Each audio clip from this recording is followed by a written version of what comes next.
হয়, মই বৰ্তমান উপস্থিত আছোঁ ডিমৌৰ সমষ্টিৰ অন্তৰ্গত দিহিং কলঘৰত আৰু মোৰ কেমেৰা সহযোগীয়ে দেখুৱাব যে দিহিং নদীৰ পাৰত মই উপস্থিত আছোঁ আৰু দিহিঙৰ নদীয়ে এতিয়া ব্যাপক গৰাখহনীয়াই কাল ৰূপ ধাৰণ কৰিছে। দেখিছে যিটো পথ আছিল সেইটো গৰাখহনীয়াৰ ফলত একেবাৰে নাইকিয়া হৈ গৈছে আৰু যাৰ ফলত এই অঞ্চলৰ ৰাইজে এতিয়া ব্যাপক সমস্যাৰ সন্মুখীন হৈছে। আমাৰ সৈতে এই দিহিং কলঘৰবাসী ৰাইজ উপস্থিত আছে। তেওঁলোকে কেনেকুৱা ধৰণৰ সমস্যা আৰু দিন ৰাতি তেওঁলোকে আশংকাত পাৰ কৰিবলগীয়া হৈছে। বহিৰাজ্যৰ সৈতে প্ৰায় তেওঁলোকৰ সংযোগ বিচ্ছিন্ন হওঁ হওঁ অৱস্থা সন্মুখীন হৈছে আৰু ৰাইজে ক্ষোভ প্ৰকাশ কৰিছে যে বিভিন্ন সময়ত তেওঁলোকে এই সমস্যাসমূহ তেওঁলোকে উত্থাপন কৰি আহিছে যদিও কিন্তু কোনো ধৰণৰ ব্যৱস্থা গ্ৰহণ কৰা নাই। আৰু যিখন নদী এতিয়া দেখিছে দিহিং নদীৰ প্ৰায় মাজলৈকে এই মাটি আছিল আৰু ৰাস্তা মাজলৈকে আছিল, কিন্তু কালক্ৰমত গৰাখহনীয়াৰ ফলত বৰ্তমান ৰাইজৰ ঘৰৰ চোতাল পাইছেই। আৰু যদি এই সময়তে ৰাইজে বা চৰকাৰে বিহিত ব্যৱস্থা গ্ৰহণ নকৰে তেতিয়াহ'লে অনাগত দিনত এই অঞ্চলত যে ডাঙৰ ঘটনা সংঘটিত হ'ব তাক নুই কৰিব নোৱাৰি। মই বয়োজ্যেষ্ঠ লোকসকল আছে, মই প্ৰথমতে আইতা আপোনাৰ ওচৰলৈ আহিছোঁ। কেনেকুৱা ধৰণৰ সমস্যা হৈছে, গৰাখহনীয়াই কি সমস্যাৰ সন্মুখীন কৰিছে? আমাৰ গৰাখহনীয়াই আৰু সমস্যা কি দেখিছা তোমালোকে ইয়াত হেৰি কৰি চাই আছা। গৰাখহনীয়া হৈ আছে, ল'ৰা ছোৱালী আমি পঢ়াবলৈ শুনাবলৈ নোৱাৰোঁ আৰু মানুহ থাকিবলৈও জেগা নাই। তেনেকৈ আমাক চৰকাৰে সুবিধাও দিয়া নাই। নিদিয়াৰ ফলতে আমি বৰ কষ্ট ভুগি আছোঁ। আৰু এতিয়া আমাৰ ইয়াত প্ৰায় 150 ঘৰমান মানুহ আছে। 150 ঘৰ মানুহৰ এইটোৱে প্ৰধান পথ আৰু ইয়াতে প্ৰায় আজি 5 বছৰমানৰ আগত পীযুষ হাজৰিকা আহি জলসিঞ্চন বিভাগত তেখেতে আহি আমাক কৈছিলে যে বল হেড পাকুপাইন ইয়াত দিব।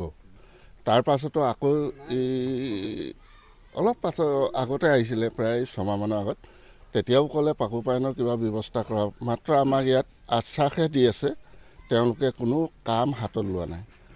গতিকে আৰু ইয়াত দেখিছে আপোনালোকে যে গৰাখহাই আহি প্ৰায় ঘৰেই পাইছেহি আৰু বাৰী ভাঙি আমি ৰাস্তা ওলাবলগীয়া হৈ আছে।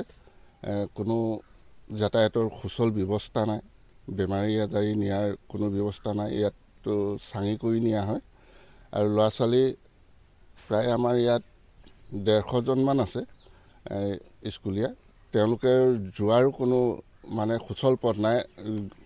অভিভাৱকে আগবঢ়াই থৈ আহিব লাগিব, আকৌ আহোঁতে লৈ আহিব লাগিব। আৰু প্ৰায় আমাৰ ইয়াত দুৰ্ঘটনা হৈ আছে। ইয়াত প্ৰায় বাইক 5খনমান ইয়াত পৰিছে, নদীত পৰিছে। গতিকে চৰকাৰে কি ব্যৱস্থা কৰে এনেকুৱা নিউজটো প্ৰায় বজাই থকা হৈছে। অনাগত বিধানসভা নিৰ্বাচন আহি আছে, তাৰ প্ৰতিকাৰ হিচাপে আমি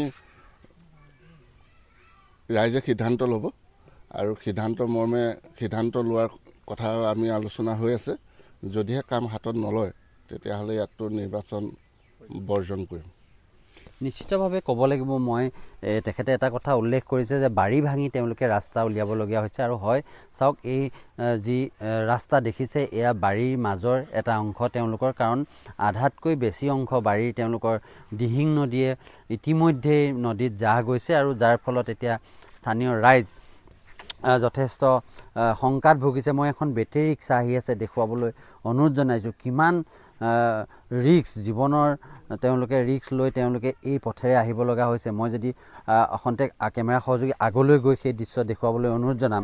এখন বেটেৰী ৰিক্সা দেখিছোঁ আৰু তেওঁলোকে ইতিমধ্যে কৈছে যে ইয়াৰ পৰা যদি ৰোগী নিবলগীয়া হয়, চাঙি কৰি নিব লগা হয়। আজি এই যি অসমৰ উন্নয়নৰ কথা কৈ আছে মুখ্যমন্ত্ৰীয়ে, সেই সময়ত কিন্তু চাঙিত তেওঁলোকে চিকিৎসালয়লৈ ৰোগী নিব লগা হয় বুলি কৈছে। আৰু বেটেৰী ৰিক্সাখন মই দেখুৱাবলৈ অনুৰোধ জনাইছোঁ। কিমান তেওঁলোকে দুৰ্গম এই পথেদি আচলতে অতি ভয়াৱহভাৱে জীৱনৰ ৰিক্স লৈ তেওঁলোকে এই পথেদি আহিবলগীয়া হৈছে। এইখন বেটেৰী ৰিক্সা অকণমান যদি চকাৰ ইফাল সিফাল হয় নদীত এই বেটেৰী ৰিক্সাখন সোমাই যোৱাৰ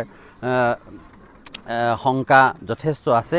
আৰু কেনেধৰণে তেওঁলোকে নিবলগীয়া হৈছে আৰু এনেধৰণে এতিয়া দিহিং কলঘৰ ৰাইজে তেওঁলোকে অতি শংকাৰে জীৱন যাপন কৰি আছে। বাৰিষা অহাৰ পূৰ্বে এই গৰাখহনীয়া যদিহে ৰোধ কৰাৰ চেষ্টা নকৰে তেওঁলোকে তেতিয়া অহা 26ত যিহেতু বিধানসভা নিৰ্বাচন আহি আছে আৰু তেওঁলোকে আলোচনা কৰি আছে গাঁৱৰ ৰাইজে যদিহে তাৰ পূৰ্বে এই ৰাস্তা এই যি গৰাখহনীয়া ৰোধ কৰাৰ ব্যৱস্থা গ্ৰহণ নকৰে তেতিয়াহ'লে হয়তো তেওঁলোকে বিধানসভা নিৰ্বাচন বৰ্জনৰ দৰে ব্যৱস্থা গ্ৰহণ কৰিবলৈ সিদ্ধান্ত গ্ৰহণ কৰিব বুলি জানিবলৈ দিছে।